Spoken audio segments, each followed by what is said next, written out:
mimpi tapi kayak kisah nyata, bener-bener tiba-tiba saya ada di pantai sama delman dan nggak ada satu orang pun. Hampir setiap hari itu selama 7 hari 7 malam saya berasa ada gamelan, jaipongan, terus suara-suara jemputan delman itu selalu ada di telinga saya gitu. Pemikiran saya bakal ketemu sama Ibu Ratu Pantai Selatan. Ternyata di hari ke-6 bener-bener ketemu. Sosoknya itu pakai mahkota warna gold, terus ininya hijau, selendangnya, terus bawahnya itu kayak samping putih.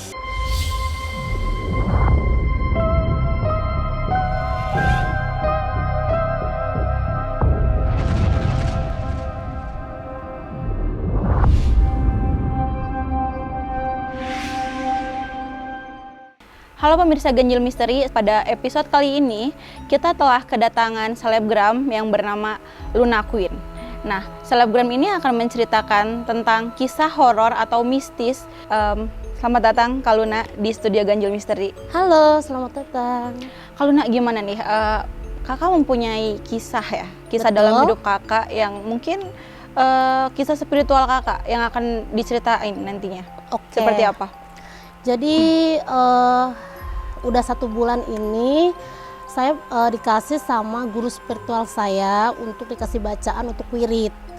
Nah, setiap malam saya wirid. Nah, udah gitu selama 7 hari 7 malam saya dimimpiin sama Ibu Ratu Pantai Selatan. Nah, dari kisahnya itu bener-bener real dan kayak nyata banget ya. Selama malam pertama saya dijemput sama delman. Nah, saya duduk, terus tiba-tiba ada di pantai. Itu hari pertama. Terus hari kedua, saya pun dijemput lagi sama delman. Terus hari ketiga pun saya dijemput lagi sampai itu hari ke-5, ke-6, ke-7. Selalu berulang seperti itu, Kak? Berulang selalu itu. Mungkin sebelum mimpi itu kakak melakukan apa sih sehingga datang mimpi seperti itu? Mungkin kakak mempunyai tujuan tertentu?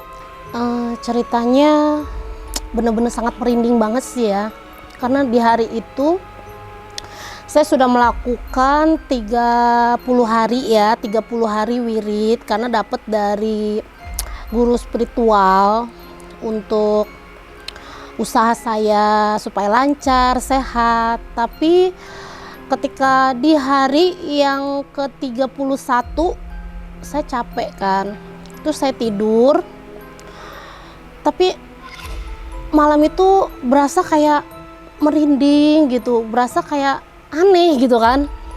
Terus akhirnya saya tidur jam 1 malam, tiba-tiba ada suara kayak delman gitu loh, cerik begitu. Ya saya kan berpikirnya positif ya, berpikirnya positif, nggak yang aneh-aneh. Terus lama-kelamaan suara itu makin deket. Akhirnya saya tidur.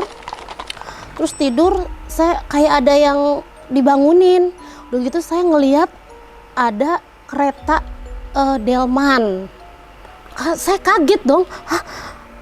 Saya sampai merinding. Saya benar-benar merinding banget. Ini benar-benar kisah nyata banget ya. Terus tidak ada satupun orang di dalam rumah saya. Terus sepi, gelap. Dan saya pun ngerasa siapa gitu yang datang. Ternyata ada delman di depan rumah saya gitu. Saya shock gitu, ada apa, ini mimpi tapi kayak kenyataan gitu Mbak. Terus udah gitu saya dijemput sama itu delman. Apakah ada orang di dalam delman itu, Kak? Nggak ada, bener-bener real nggak ada. Dan itu pun tidak boleh ada orang satupun yang ikut sama saya di dalam delman itu. Kakak bisa tahu sih nggak ada orang. Nah, waktu itu saya ketemu sama temen nih ceritanya. Nah, temen akrab. Terus saya panggil teman saya, "Hai, kamu mau ikut nggak gitu di delman di sini?" Nah, tiba-tiba itu delman tuh menyempit. Aneh kan?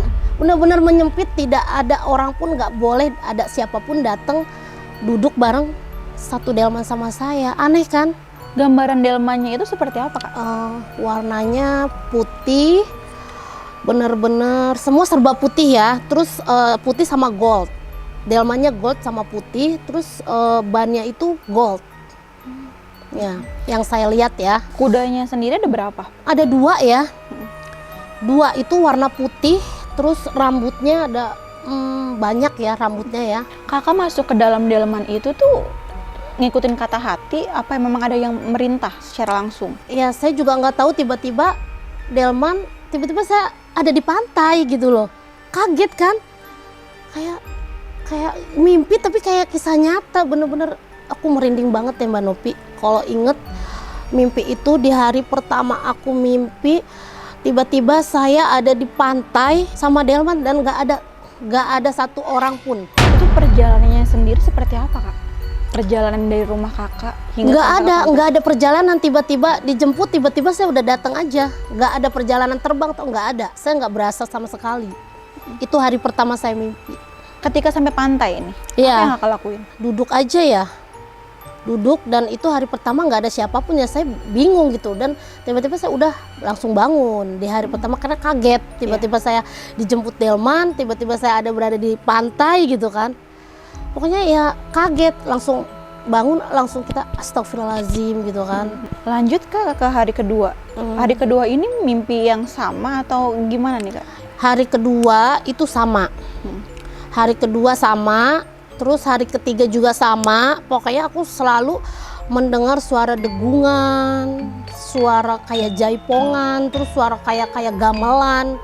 Pokoknya itu hampir setiap hari itu selama 7 hari 7 malam, saya berasa ada gamelan, jaipongan, terus suara-suara jemputan delman itu selalu ada di telinga saya gitu.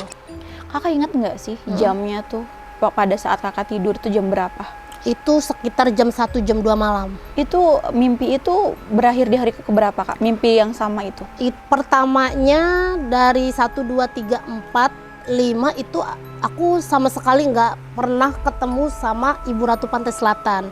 Pas hari ke-6 itu ketemu. Oh, berarti hari pertama dan hari kelima itu ngegantung gitu aja? Ngegantung. Itu cuman ada bisik-bisikan, suara-suara gamelan, terus ada suara-suara kayak jaipongan, kayak adat-adat Jawa gitu.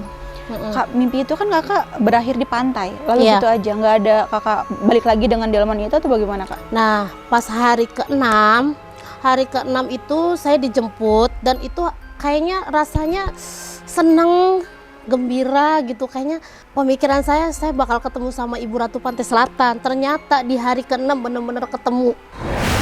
Saya melihat Ibu Ratu Pantai Selatan itu jauh banget, pokoknya jauh, nggak kelihatan muka, cuman saya melihat sosoknya itu pakai mahkota warna gold, terus ininya hijau, selendangnya, terus bawahnya itu kayak samping putih, adat-adat pakai samping Jawa gitu ya, pakai samping Jawa, terus ininya pakai mahkota. Aku sampai merinding loh, ini bener-bener merinding, real banget. Terus dia melambaikan pakai selendangnya, dia begini-begini, jauh banget, itu jauh. Aku lagi posisinya di delman ya, itu hari ke-6. Begini, dia melambai, dia ngomong seperti ini. Kalau kesini jangan pakai baju merah ya. Dia bilang begitu. Ya aku cuman, pokoknya aku kaget. Ya Tuhan gitu, ya Allah. Apa aku ketemu bener-bener sama Ibu Ratu gitu kan. Bener-bener dia itu sesosok yang cuman ngomong tuh cuman sekata gitu loh. Ya saya senang dong, maksudnya dia nyampein maksudnya apa gitu kan. Nggak boleh pakai baju, jadi nggak boleh datang itu kita ke pantai selatan itu nggak boleh pakai baju merah. Nah akhirnya saya langsung tanya sama guru spiritual saya. Dia bilang, oh iya, emang di Pantai Selatan itu tidak boleh sembarangan memakai baju merah. Tuh, karena itu pantangan sekali ya kalau buat Ibu Ratu gitu. Kakak tadi menceritakan di hari ke-6, hari ke-7-nya seperti apa Kak? Nah, hari ke-7 saya sebelum tidur, saya wirid dulu kan, itu kan buat usaha saya gitu kan, itu selalu aku tiap malam itu. Terus udah gitu hari ke-7 datangnya ini lebih dahsyat lagi, hari ke-7 ya, bener-bener dahsyat lagi, bener-bener itu suara gamelannya itu lebih kenceng dari hari-hari kemarin gitu loh, lebih kenceng sekali. Terus delmannya itu datangnya juga lebih lebih mewah lagi itunya, apa namanya, delmannya lebih keren lagi gitu dibanding kemarin-kemarin. Saya sih nggak ngerti ya, datangnya beda lagi, cuman tetap putih sama gold gitu. Datang, saya dijemput, terus langsung tiba-tiba saya ada di pantai. Nah, saya sampai merinding, bener-bener ini nyata banget depan saya banget, Ibu Ratu Pantai Selatan ada di depan mata saya. Saya benar-benar merinding, tapi tidak melihat ke saya. Dia posisinya belakang ya, belakang. Saya di belakang, dia di belakang, saya di belakangnya dia. Terus udah gitu, dia begini, jalan pelan-pelan. Dia jalan pelan-pelan begini nih. Ininya kan begini kan, ya. Selendangnya semua hijau, semuanya hijau. Ininya putih. Dia bilang begini, dia nggak ngomong sama sekali, itu di malam ke-7, cuman jalan gitu. Maksudnya dia tuh apa, saya nggak ngerti deh. Tapi kakak sempat bertanya lagi nggak sih kepada guru spiritual kakak itu maksudnya apa? Ya, saya sempat nanyain juga sama guru spiritual, katanya kalau saya tuh ada disayang sama Ibu Ratu Pantai Selatan, terus saya tuh ada titisannya begitu. Mungkin dari keluarga kakak kan turunan Banten ya. Siapa tahu ada terah-terah kayak gitu. Oh iya, jadi ini cerita dari kakek buyut. Kakek buyut saya tuh orang bisa gitu ya, guru spiritual. Karena kakek saya kan asli orang Banten dan mempunyai pedang, suatu pedang. Jadi pedang itu tidak sembarangan dan tidak bisa disimpan sembarangan orang gitu. Apalagi sama saudara-saudara saya aja dia nggak mampu untuk memegang pedang, tapi itu pedang itu cuman mampunya sama saya, nyamannya sama saya, sampai sekarang pun saya nyimpan ada. Itu pedang tersebut tuh milik siapa sih kak? Kakek buyut. Kakek buyut. Kakak merawat pedang itu seperti apa? Jadi saya merawatnya itu setiap malam Jumat saya mandiin pakai apa namanya, kelapa hijau, bunga, terus sama jeruk nipis. Apalagi kalau pas muludan aku selalu. Jadi nanti kita didoain, kita olesin dan kita merawat supaya itu pedang itu nyaman, wangi, dan kita itu harus benar-benar merawat nggak sembarangan gitu. Kak, kita kembali ke mimpi ya. Nah, setelah kakak bermimpi itu mungkin ada pesan atau kehidupan kakak yang berubah atau apapun? Ya dari mimpi sih saya sih berharap semoga mimpi itu ya lebih berkah, lebih sehat gitu ke keluarga saya gitu, usaha makin lancar.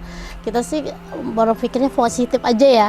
Tapi ada perubahan secara spesifik nggak sih kak setelah ada. mimpi itu? Mungkin tadinya kakak kan berniat usaha kakak lancar gitu, udah dimimpiin seperti itu. Mungkin kakak punya usaha kakak meledak, usaha kakak ramai, usaha kakak lancar, jaya gitu.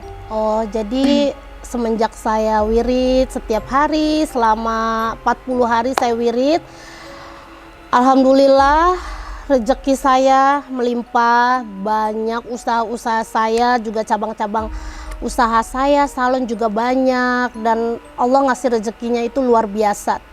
Dan bonusnya itu ya mungkin saya dikasih hadiah bertemu sama beliau gitu, sama Ibu Ratu Pantai Selatan. Tapi dari keluarga kakak sendiri pernah cerita nggak sih bahwa kakek buyut ini dulunya seperti apa gitu?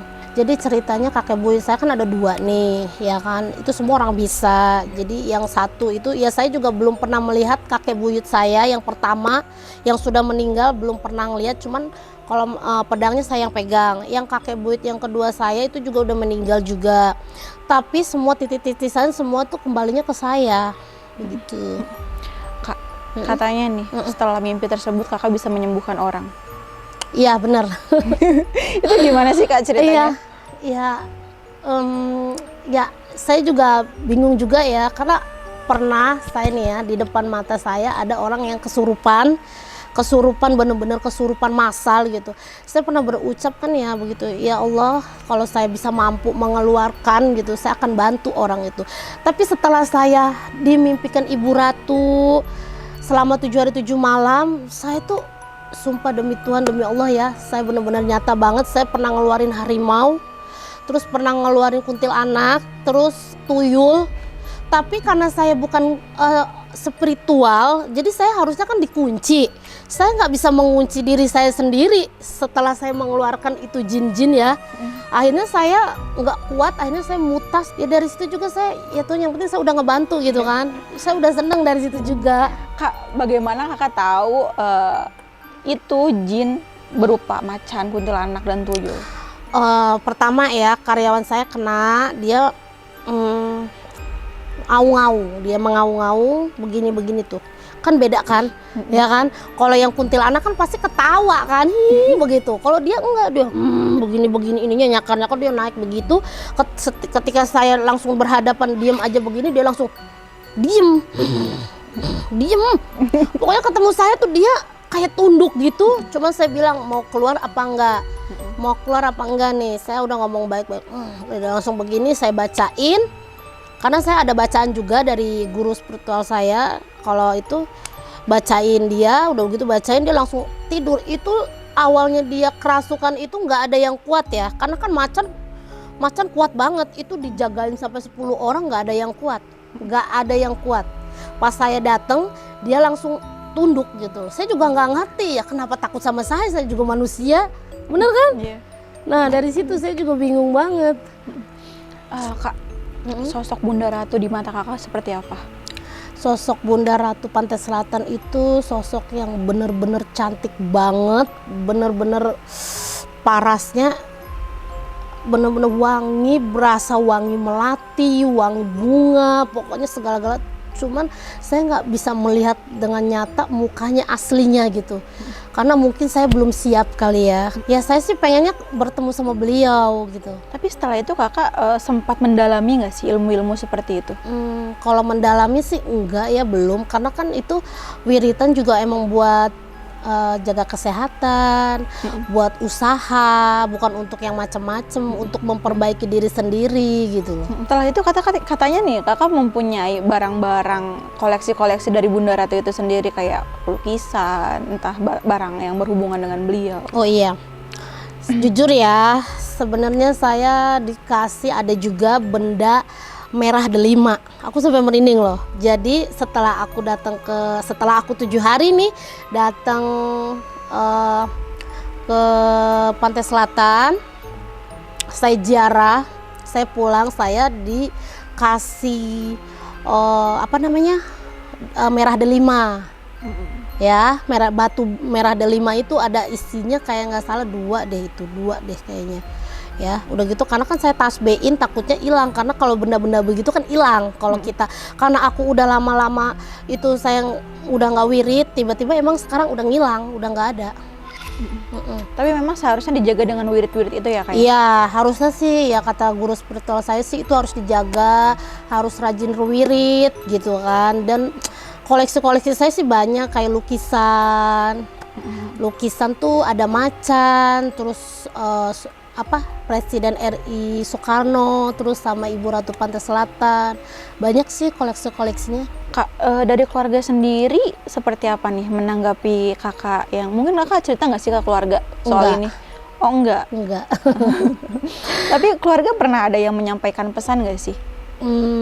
Kayak Luna gitu, kamu ini punya potensi atau titipan atau gift gitu yang ada kamu punya. Ada sih dari adik saya yang cowok, dia selalu bilang sama saya, ya mungkin teteh tuh emang terpilih di keluarga ini yang bisa gitu kan untuk hal-hal mistis seperti ini. Emang di dalam keluarga itu nggak ada, semua penakut semua ya. Saya juga manusia juga takut, cuman kalau saya sih orangnya kenapa takut kalau toh itu baik dengan saya gitu. Ini kan saya juga melakukan ini kan buat usaha, buat kesehatan, bukannya untuk yang macem-macem, bener kan? Betul. Ya. Betul.